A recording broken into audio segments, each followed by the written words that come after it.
తెలుగు రాష్ట్రాల మధ్య బనకచెర్లపై రగడ కంటిన్యూ అవుతూనే ఉంది. ముఖ్యమంత్రుల స్వాతంత్ర దినోత్సవం స్పీచ్లోనూ ఇదే మెయిన్ టాపిక్ అయింది. బనకచెర్లపై ఎవరూ అభ్యంతరం చెప్పాల్సిన అవసరం లేదన్నారు ఏపీ సీఎం చంద్రబాబు.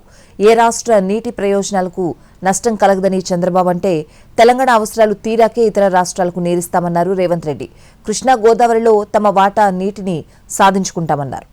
తాకట్లో ఉన్న మీ బంగారం నమ్మి కష్టాల్ని కాంపౌండ్ వాల్ దాటించే one and only solution prime gold hub మాత్రమే. కాంటాక్ట్ 8499938881. గోదావరి వృధా జలాల్ని పోలవరం నుంచి బనకచెర్లకు మళ్లించాలని నిర్ణయించాం. సముద్రంలోకి పోయే వృధా నీటిని వినియోగిస్తాం. ఈ ప్రాజెక్టుతో ఏ రాష్ట్ర నీటి ప్రయోజనాలకు నష్టం వాటిల్లదు. ఎవరూ అభ్యంతరం చెప్పవలసిన అవసరం లేదు.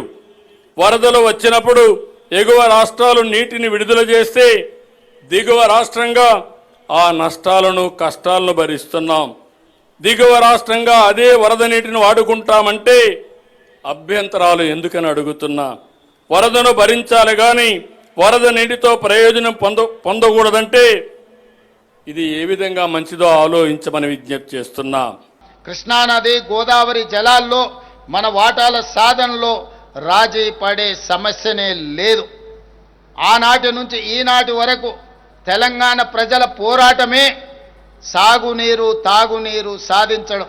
అలాంటి తెలంగాణ ప్రజల భావోద్వేగమైన పేగుబంధం సాగునీటి ప్రాజెక్టులు.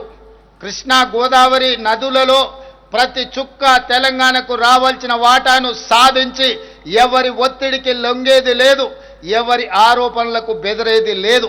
4 కోట్ల తెలంగాణ ప్రజల పక్షాన నిటారుగా నిలబడి కృష్ణానది గోదావరి నదుల్లో తెలంగాణ హక్కులను సాధించుకుంటాం. మన ప్రాంతానికి సాగునీరు తాగునీరు అందించినాకనే మిగతా ఎవరికైనా